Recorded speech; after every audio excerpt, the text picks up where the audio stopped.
आपण पुढे वळूया, दुसऱ्या प्रश्नाकडे वळूया की प्लेटलेट जर नाही मिळालं, म्हणजे अशा केसमध्ये जे तुम्ही वेगवेगळे जे क्रिटिकल केसेस आहेत मोस्टली, म्हणजे लहान मुलांच्या बाबतीत असो, ऍक्सिडेंट रिलेटेड काही कंडिशन मध्ये गरज पडू शकते आणि बऱ्याचशा गोष्टी आहेत, त्याच्याबद्दल तुम्ही बऱ्यापैकी डिटेलमध्ये एक्सप्लेन केलं. तर समजा अशा केसमध्ये म्हणजे प्लेटलेट नाहीच मिळाले तर पेशंटचं म्हणजे काय काय इश्यू होऊ शकतो किंवा काय प्रॉब्लेम्स येऊ शकतात? राईट.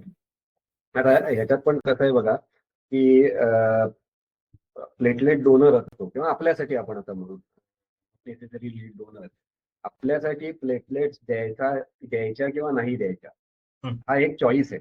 म्हणजे किंवा आपल्याकडे हा ऑप्शन असतो की आपण ठरवतो आज द्यायच्या आहेत नाही द्यायच्या आहेत वगैरे. पण दुर्दैवाने कसं होतं की पेशंट कसा हा चॉईस नाही, तर त्याची ही गरज आहे.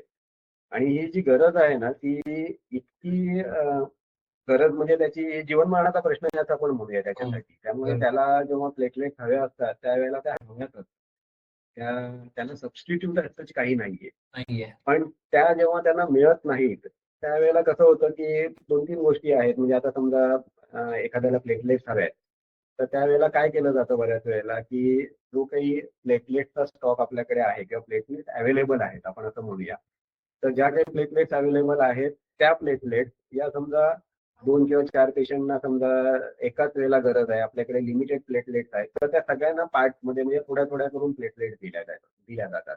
म्हणजे एकालाच गरज जास्त असते पण सगळ्यांचीच गरज आपल्याला भागवायची असते. मग त्या कुठेतरी पार्ट्समध्ये ते देऊन त्यावेळेची वेळ ही निभावून दिली जाते. किंवा काही वेळेला काय होतं की जेव्हा सर्जरीज प्लॅन्ड असतात ना एखाद्या पेशंटच्या किंवा सगळ्यांनी केलेल्या असतात आणि त्या सर्जरीज मध्ये समजा प्लेटलेट्स लागणार आहेत हे असं साधारण डॉक्टरांना माहिती असतं, पण प्लेटलेट्स अवेलेबल होत नाही.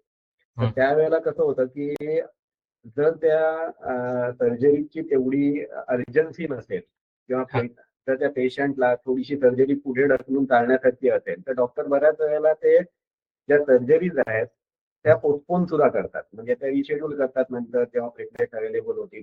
पण कसं आहे की ह्या सगळ्या गोष्टी आहेत की नाही या नॉट बाय चॉईस, म्हणजे चॉईसने नसतात. तर त्या प्लेटलेट्स न मिळाल्यामुळे त्या कराव्या लागतात.